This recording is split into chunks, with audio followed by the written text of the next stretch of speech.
What are we doing here? What's our role here? What it actually is playing out on this planet at this time.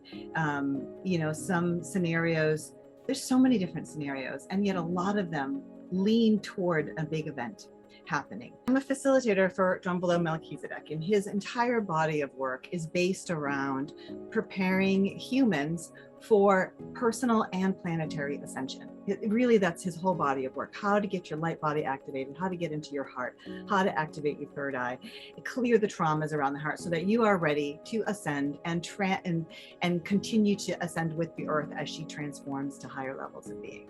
So he's very focused on that. So as a researcher, he has looked into various cultures all around the world. And I have one little paragraph I'm going to read you from the classic book, The Ancient Secret of the Flower of Life by Drunvalo, where he just names a bunch of these sources. So Edgar Cayce, Nostradamus, the Holy Bible, Mother Mary, Yogananda, and many others of the civilized world predicted that this time that we are in is the time of great change. Some saw this time as one of great destruction and pain, with huge earth changes and a world altered beyond recognition. Others saw a time of rapid spiritual growth, a time of ascension into a new world, and some saw both. The indigenous peoples of the world, the Maori of New Zealand, the Zulus of Africa, the Kahunas of Hawaii, the Eskimos of Alaska, the Maya of Mexico and Guatemala, the Kogi of Colombia, the Native Americans of North America, the Shintos of Japan, and many others, all feel and predict that a great change is about to happen, or in some cases, is now happening. So we're in it, right? And I think as volunteers and light workers and star seeds, I think a lot of us feel, I know that I do, that that's why I'm here. Like I wouldn't have come for life on this planet just to live in life as normal. Like we're here for the big showdown. And so bring it on, and here it is, and we're living in it. CME, a large coronal mass ejection, is one that's very impactful, happens about every 150 years. And the last one was the Carrington event in 1859 that wiped out the entire, telegraph system. A pole shift precedes a dimensional shift. And then what do you want to do to prepare yourself for that, for whatever's coming? And really, it's getting into the heart and activating your MerKaBa, activating your light body, and being in your heart and saying no thank you to whatever fear opportunities and invitations come into your life. And the more that you're anchored in your heart, the less you are susceptible to fear programming through the invitations to step into fear and to step into duality. You're just like, no thanks, I'm just staying in my heart, I'm good.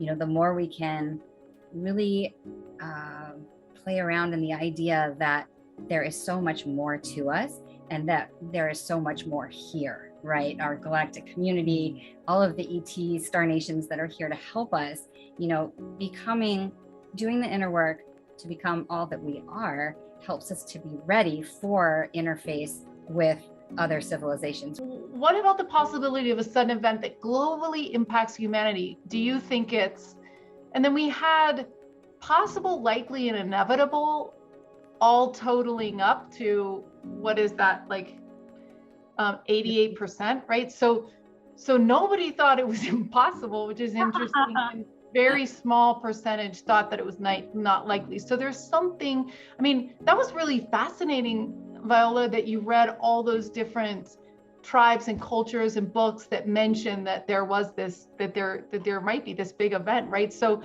it's maybe something we're sensing, it's something in our prophecy, maybe it's that we want, we want it to happen. Interesting, right? So that's a pretty high percentage. And then we had some people writing about dreams that they've had about a large event. And so that's really interesting to start to analyze, like in mass, like what our intuitions and our dreams are coming up with. X-class and M-class solar flares. Again, go to spaceweather.com, recent solar events, get on the monitoring. But X-class and M-class solar flares give an 11% increase in cardiac events like actual heart attacks, as well as traffic accidents. So ERs are busier during those times.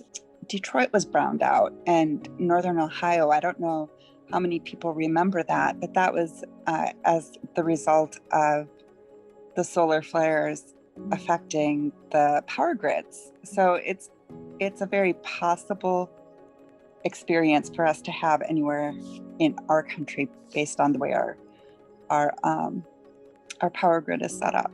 What you're going to focus on, and whether it's going to be fear and division or unity and love. And so part of why I was really excited to do that is just to continue to give us motivation to pivot towards the interconnectivity. Playing out, right? And everything is unfolding perfectly, and there's no emergency going on, and all this stuff's going down. And so I just keep trying to remember, like, it's like a chess game, you know, just like, what's my next move? What do I want to do to be prepared? But really all I have to do is be in my heart, and it's going to work itself out. But it's a constant choice to continue to stay informed to some degree, so I know what chess move I want to make next, but also to keep the high vibe and to do the spiritual practices on a daily basis that will keep me in a really high vibrational place. And a lot of Tonglen, a lot of love, a lot of sending love to everyone, refusing to step into any duality, any division, and just loving all really helps.